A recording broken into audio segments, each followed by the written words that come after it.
Grant Thorne sat at his desk in the far corner of the ninth floor office, staring through the smudged glass partition at the bustling corridor beyond.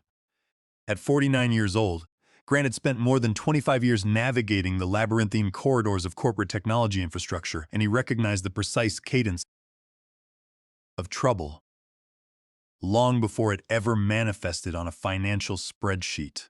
Around him, the 12 members of his senior data science and analytics engineering team operated with the silent, rhythmic efficiency of a clockwork mechanism. Their room was compact, cluttered, and intensely functional, filled with whiteboards covered in dense linear regressions, Ethernet cables snaking across desks like black vines, and the low, constant hum of server racks hidden beneath long, wooden tables. It was not a glamorous space by any metric, but it was the undisputed operational heart of Apex Prime Dynamics, powering the proprietary predictive algorithms that allowed the enterprise to forecast global supply chain bottlenecks with uncanny mathematical precision. For 7 long years, Grant had built this engineering team from the ground up, shielding them from the erratic whims of upper management and the ever-changing carousel of corporate vice presidents who cycled through the executive suite. Beside him sat Sarah Jenkins, a brilliant 43-year-old lead data analyst whose sharp analytical mind could spot a hidden anomaly in a multi-gigabyte dataset within seconds. Across the row, Jason Miller, a 46-year-old principal software architect, tapped methodically at his mechanical keyboard, refactoring a complex data ingestion pipeline that processed millions of incoming transactions every hour. In the far corner sat Nathan Ross, a 41-year-old infrastructure specialist who maintained the physical hardware integrations connecting their local processing servers to the primary cloud distribution network. Together, they formed an unbreakable technical unit.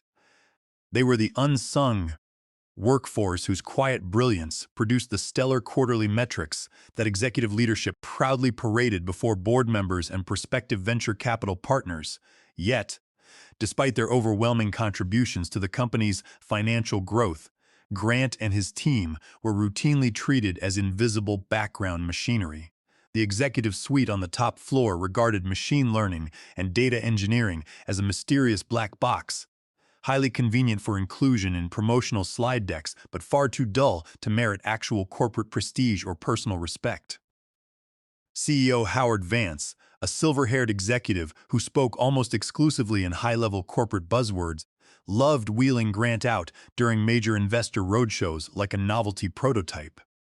He would smile warmly for the audience, praise Grant as the foundational mastermind behind their predictive engine, and then promptly relegate Grant and his team back to their cramped corner room once the prospective funders had signed the non-disclosure agreements. Grant never complained publicly or sought personal glory for himself. He focused entirely on system stability, mathematical integrity, and protecting his team from pointless corporate theater. He knew how extraordinarily fragile a complex software platform could become when subjected to reckless executive meddling. Every morning, the team followed a well-established operational routine that had kept the platform running smoothly for years, and Jason would bring a box of fresh pastries from the local bakery. Sarah would review overnight anomaly detection alerts, and Nathan would perform thorough diagnostic checks on their local network switches and firewalls. Near the main Ethernet panel sat a small, dented gray housing unit mounted directly to the wall socket. To an untrained observer or visiting corporate auditor, it looked like a piece of discarded e-waste, a forgotten junction box left behind from an old office renovation project. But Grant had hand-soldered and configured that custom hardware device 5 years ago during a major security overhaul. It contained a specialized cryptographic microchip that managed the physical authentication handshake between their internal processing nodes and the primary cloud visualization pipeline. Grant had engineered it specifically to ensure that sensitive enterprise data could never be accessed, spoofed, or manipulated from an unauthorized remote server. Without that physical hardware node actively connected to the Northeast office wall port, the root authentication layer would refuse to validate external query requests. It was a silent, hardwired failsafe that kept the core software architecture completely secure. Their immediate supervisor was Donald Pierce, a 47-year-old middle manager whose operational strategy consisted almost entirely of personal self-preservation and forwarding emails with high-priority flags. Donald possessed the personality of a malfunctioning office scanner, constantly demanding transparent hour logging and micromanaging minor administrative tasks while remaining completely ignorant of the underlying software technology. Donald knew that Grant's predictive platform was the primary driver of total company valuation, especially now that Apex Prime Dynamics was preparing for a critical Series D investment round targeting $50 million in new venture capital. However, rather than supporting the dedicated engineers who had actually built the engine, Donald spent his days positioning himself as a visionary thought leader, taking credit for every technical milestone achieved by Grant's team, while subtly distancing himself whenever a minor system delay occurred in production. That Friday afternoon, as heavy rain streaked against the glass windows of the corner suite, Grant stood quietly by the central whiteboard, reviewing the final deployment notes for an upcoming infrastructure update. The environment inside their workspace felt calm, focused, and deeply grounded, serving as a stark contrast to the performative chaos taking place on the executive floors above. Grant walked over to the gray housing unit near the network hub, gently tapping the metallic casing twice with his knuckles, a habitual ritual he had performed every evening at the end of his shift for 5 years. He looked across the room at Sarah, Jason, and Nathan, feeling a profound sense of pride in what they had accomplished together through sheer discipline and engineering excellence. They had survived 3 major corporate reorganizations, 4 executive reshuffles, and endless budget cuts without ever losing their technical focus. But as the clock struck 5, Grant noticed Donald Pierce lurking near the glass entrance, holding a leather folder and wearing an uncharacteristic, triumphant smirk that clearly signaled an impending operational disruption. The following Monday morning began not with the usual technical stand-up meeting, but with a mandatory all-hands announcement summoned by middle manager Donald Pierce. Grant walked into the main glass conference room, sipping black coffee, taking a quiet seat in the back row while his team remained downstairs, work on an urgent fraud detection patch. At the front of the room, Donald stood beside CEO Howard Vance, beaming with the exaggerated enthusiasm of a salesman presenting a prized asset. "This is Chloe Bennett," Donald announced with a flourish, introducing a stylish 24-year-old woman in designer streetwear. "Chloe is our new head of social engagement and storytelling. We are pivoting toward a corporate culture of modern content creation, and Chloe will be leading our initiative to showcase our brand vibe to the world." A quiet murmur rippled through the gathered staff, but the real operational shock came a moment later when Donald casually adjusted his glasses and delivered the facility update. To ensure Chloe has the optimal creative atmosphere to amplify her strategic vision, Donald continued smoothly. "Facilities will be reallocating office space this week.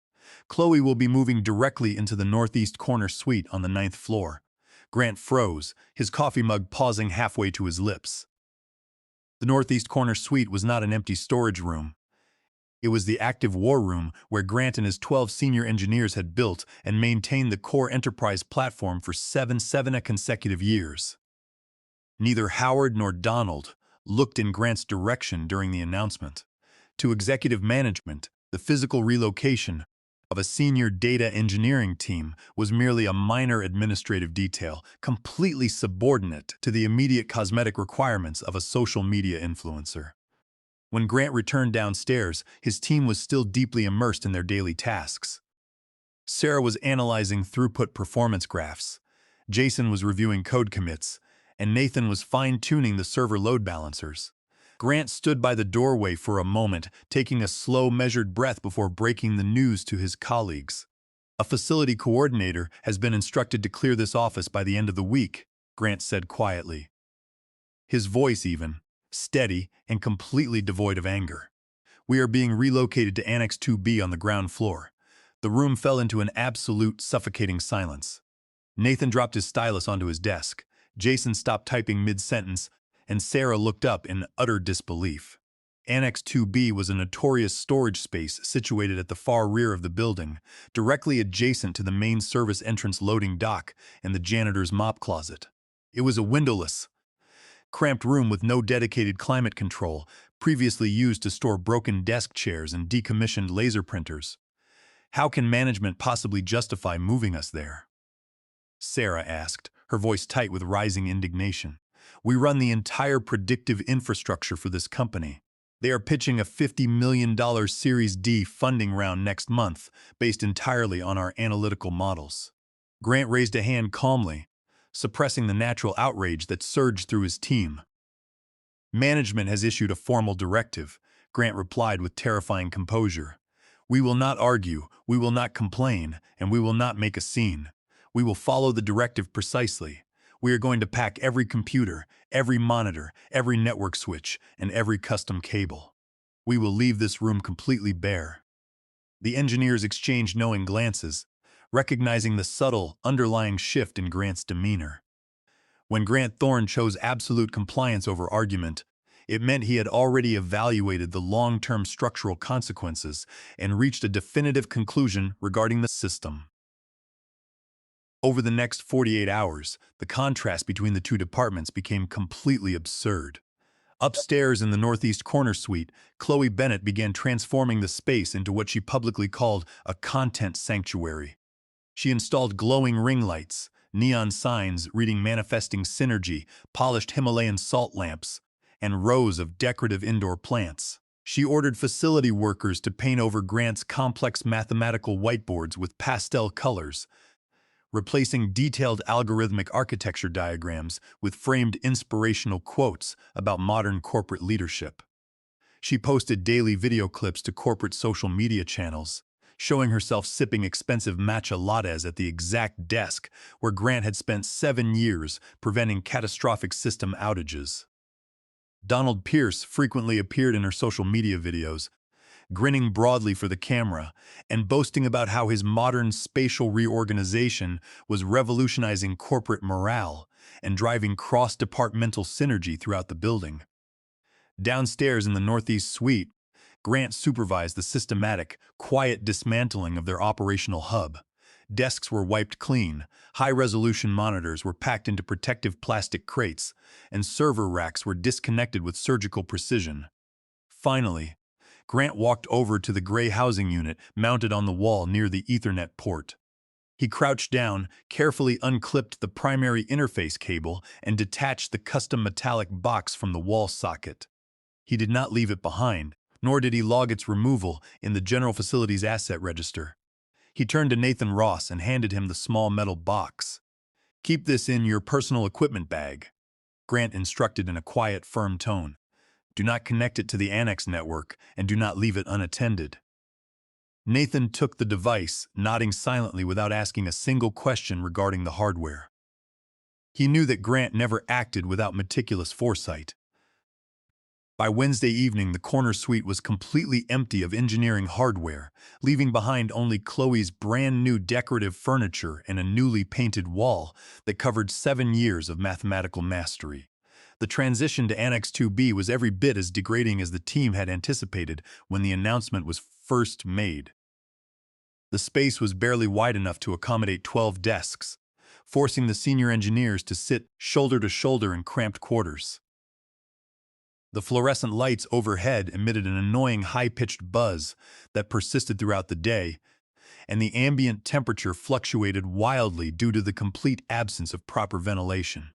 Every 20 minutes, the heavy metal service door beside their room would slam shut as delivery workers wheeled heavy crates of office supplies past their doorway. To make matters worse, the janitorial staff routinely plugged commercial floor polishers into the high-voltage wall outlets outside their room, causing frequent electrical surges that tripped their surge protectors and dropped their local network connection. Yet, Grant refused to let his team falter or drop their standards. He established strict working protocols, maintained their daily stand-up schedule, and ensured that their internal code quality remained completely flawless. "We are not broken," Grant told his team during their first morning in the annex. "We are merely misplaced. Keep the underlying software system clean, maintain your internal documentation, and log every single network event with precise timestamps.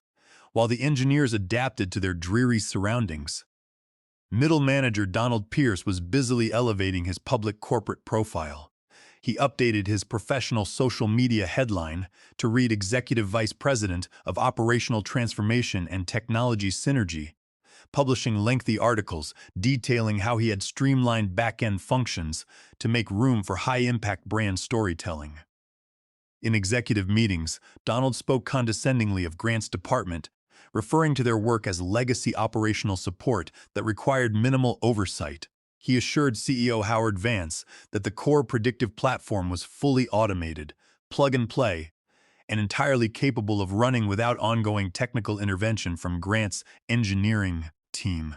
However, behind the polished facade of executive confidence, serious trouble was already brewing within the underlying software platform. With the Series D investor presentation only 2 weeks away, Donald Pierce and Chloe Bennett decided they needed to customize the user interface of the predictive visualization engine to impress the visiting venture capitalists. Without consulting Grant or any senior architect, Donald hired an external freelance web designer to redesign the front-end dashboard. The contractor, completely unfamiliar with back-end data pipelines, began making sweeping, reckless changes to the codebase. He modified color palettes, inserted heavy video animations, deleted real-time system health indicators, and altered fundamental API query parameters. More critically, when the contractor attempted to streamline the user login flow, he encountered a persistent authentication delay. Unaware of the underlying security design, he attempted to write a crude software bypass to override what he assumed was an outdated authorization check in the software codebase. In Annex 2B, Grant monitored the deployment pipeline through a private, read-only diagnostic mirror he had established on his personal laptop. He watched in real time as the external contractor pushed reckless code commits to the development environment. Beside him, Sarah Jenkins pulled up the memory consumption graphs on her screen, her eyes widening in alarm as she analyzed the trends. "Grant, look at these memory spikes," Sarah whispered, pointing to a cascading red line on her monitor. "They are overloading the caching layer, and the authentication service is generating thousands of unhandled exception errors every hour. If they push this code to the production environment, the entire data ingestion pipeline will freeze during heavy query loads. Should we notify Donald or send an urgent ticket to the Chief Technology Officer regarding this situation?" Grant leaned back in his ergonomic chair, taking a slow sip of hot tea before responding to Sarah's question. "We have been officially categorized as legacy support with view-only permissions," Grant replied calmly. "Donald Pierce has repeatedly stated in writing that the system is fully automated and that management possesses total operational control over the environment. It is not our place to interfere with their strategic vision. Log the exception errors, save the timestamped diagnostic reports to our offline storage array, and continue your routine maintenance tasks." Grant knew precisely what was happening beneath the surface. When Donald relocated the data team and unplugged the gray housing unit from the northeast corner suite, he had physically severed the hardware-bound authentication handshake. The software platform was currently running on a temporary 50-hour memory cache. Once that cache expired or encountered a full system reboot, the root authorization layer would demand the physical hardware key from the missing wall port. Without that hardwired connection, no query could pass, and no visualization could load into memory. As the days counted down to the critical Series D presentation, the tension within Apex Prime Dynamics reached an absolute fever pitch. CEO Howard Vance held daily executive briefings, boasting to board members that 2 of the nation's premier venture capital firms, along with an exclusive private family office, had agreed to attend the live demonstration. The potential investment of $50 million would elevate the company's valuation to historic heights and secure massive executive bonuses for upper management. Donald Pierce spent his afternoons rehearsing his presentation pitch in the main conference room, practicing dramatic pauses and gestures, while Chloe Bennett filmed behind the scenes promotional footage for social media channels. Meanwhile, In the windowless expanse of Annex 2B, Grant Thorne sat quietly at his desk, watching the system cache timer count down towards zero with the steady, unyielding precision of an inevitable tide. The morning of the Series D investor presentation arrived under bright, clear skies, but inside the corporate headquarters of Apex Prime Dynamics, the atmosphere was thick with calculated tension. The main ninth-floor conference hall had been transformed into a lavish presentation venue dubbed the Vision Theater. Branded lighting fixtures cast a warm blue glow across mahogany tables. Pristine linen presentation folders were arranged at every seat, and silver platters of gourmet pastries were paired with chilled champagne. Representatives from two prominent coastal venture capital firms arrived precisely at 9 o'clock, accompanied by senior managing partners from an elite private investment group. Together, these decision-makers controlled billions in investment capital, and their presence represented the culmination of 2 years of aggressive corporate positioning by CEO Howard Vance. Grant Thorne and his 12 engineers were entirely excluded from the event. They received no invitations, no access badges to the ninth floor, and no mention in the official event program. Grant arrived at the office at his usual hour, wearing a dark gray suit. After checking in with his team in Annex 2B, he walked out of the building entirely, taking a quiet morning stroll to a small, independent coffee shop located 4 blocks away. He sat by a large window overlooking a quiet public park, ordering a cup of black tea and opening a leather notebook. He set his smartphone on the wooden table, placing it face down on silent mode. In his inner coat pocket rested a small, encrypted solid-state drive containing a complete, pristine backup of the original core database and predictive model hook, a personal archive he had compiled to ensure his team's hard work would never be erased by executive incompetence. Back at the headquarters, the presentation began with great fanfare. CEO Howard Vance took the stage, delivering a charismatic speech about market disruption, algorithmic superiority, and the boundless future of Apex Prime Dynamics. He gestured toward Donald Pierce, who stepped up to the podium wearing a tailored suit, his face beaming with self-importance. "Today, gentlemen," Donald announced confidently, gesturing toward the giant high-definition projection screen behind him, "we will demonstrate the live, real-time predictive capabilities of our enterprise data engine. This platform represents the seamless synthesis of advanced analytics and modern operational design." Donald clicked the wireless presentation remote, triggering the live dashboard application on the screen. For a brief second, the stylish pastel user interface, designed by Chloe's contractor, appeared on the projection screen. But then, the system attempted to execute its initial data ingestion query to fetch live supply chain metrics from the cloud. The screen suddenly flickered violently. The customized loading icon, a small rocket ship inserted by the designer, began to spin in tight, erratic circles. 3 seconds passed, then 10 seconds, then 30 seconds. The ambient temperature in the conference room seemed to drop instantly. Donald's confident smile faltered slightly, though he maintained his polished demeanor. "Just a brief caching verification," Donald explained quickly, pressing the remote button again.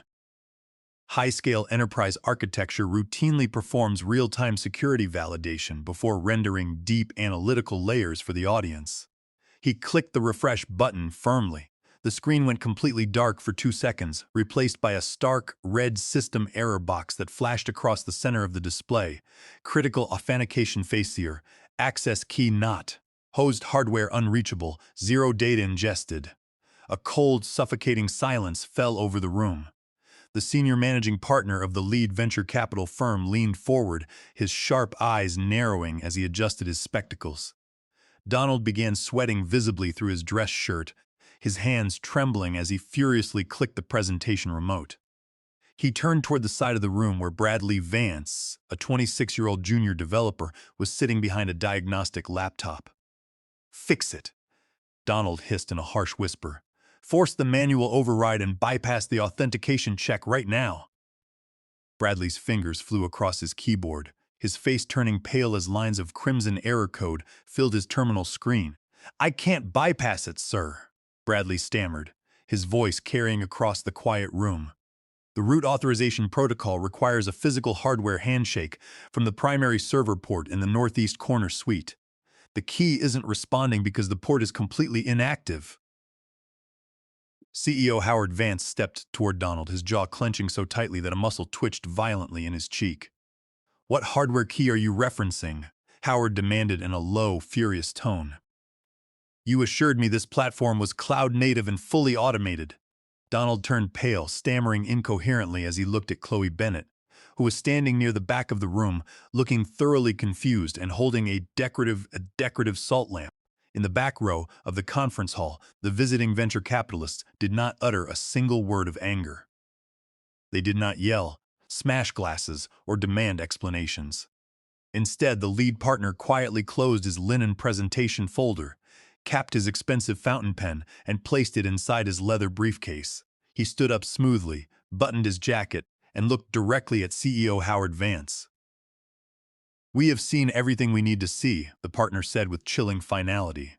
"A tech company that cannot authenticate its own core platform during a planned demonstration is not an enterprise. It is a liability." Within 2 minutes, all 6 visiting investors had exited the conference hall, leaving behind untouched champagne and a room filled with terrified executives who realized their $50 million funding round had vanished into thin air. The fallout from the failed Series D presentation was swift, ruthless, and absolute across every level of the organization. Within 2 hours of the investors' departure, news of the catastrophic demo failure leaked across industry channels, causing 2 major prospective commercial clients to immediately suspend ongoing contract negotiations. Executive leadership was thrown into a state of utter hysteria. CEO Howard Vance summoned middle manager Donald Pierce to his office for a brutal, closed-door confrontation that could be heard echoing down the 9th-floor hallway. Donald attempted to shift blame onto the junior developers, onto the external contractor, and even onto Chloe Bennett's spatial reorganization, but the paper trail was inescapable. Grant's offline diagnostic logs clearly documented that Donald had been formally warned in writing about system dependencies months prior to the move. While the upper floor dissolved into chaos, Grant Thorne remained quietly seated in the coffee shop, finishing his tea and enjoying the peaceful morning air. At precisely 12 o'clock, he walked back to the corporate headquarters and entered Annex 2B.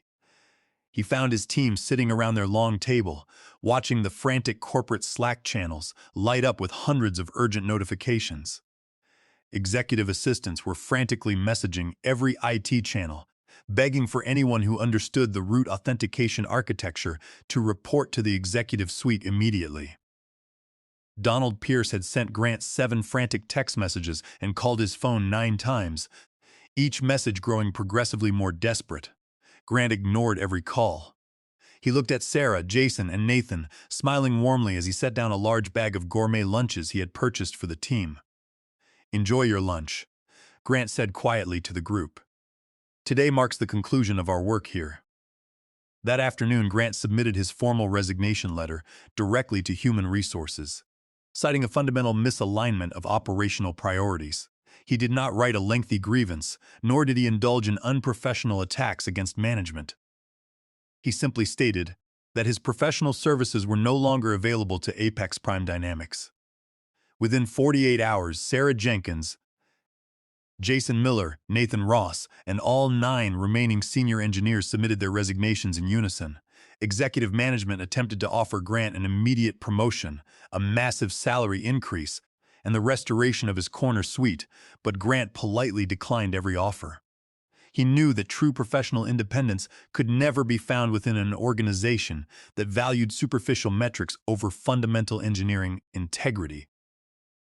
3 weeks later, Grant Thorne officially announced the launch of Orin Analytics, an independent data engineering and predictive architecture firm, founded alongside his loyal team of 12 senior specialists. Operating from a bright, modern office suite featuring floor-to-ceiling windows, real ergonomic workspaces, and a state-of-the-art server infrastructure, Orin Analytics quickly attracted the attention of the very venture capital firms that had walked out of Apex Prime Dynamics.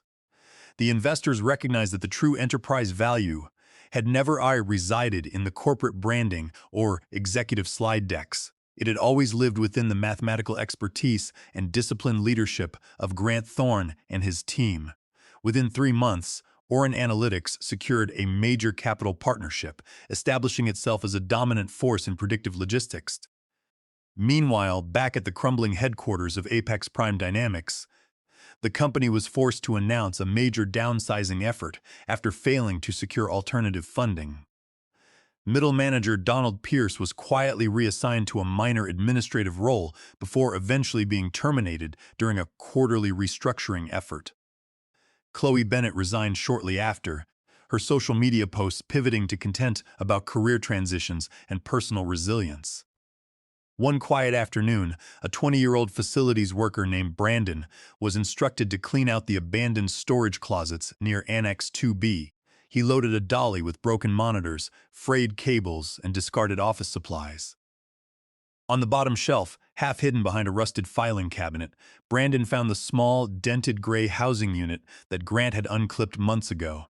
Unaware of the object's history or significance, Brandon picked up the metallic box, scanned its blank surface, and applied a yellow barcode sticker reading unclaimed legacy hardware.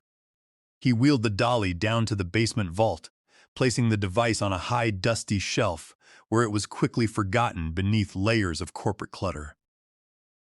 Executive management never understood why their $50 million platform had collapsed, continuing to blame random software glitches and market volatility for the failure. But far across the city, in the sunlit war room of Orin Analytics, Grant Thorne stood before a pristine whiteboard, sketching out a next-generation predictive algorithm. He glanced out the window at the city skyline, knowing that in the quiet world of true engineering, substance will always outlast spectacle, and those who underestimate the silent builders will eventually find themselves stranded in the dark.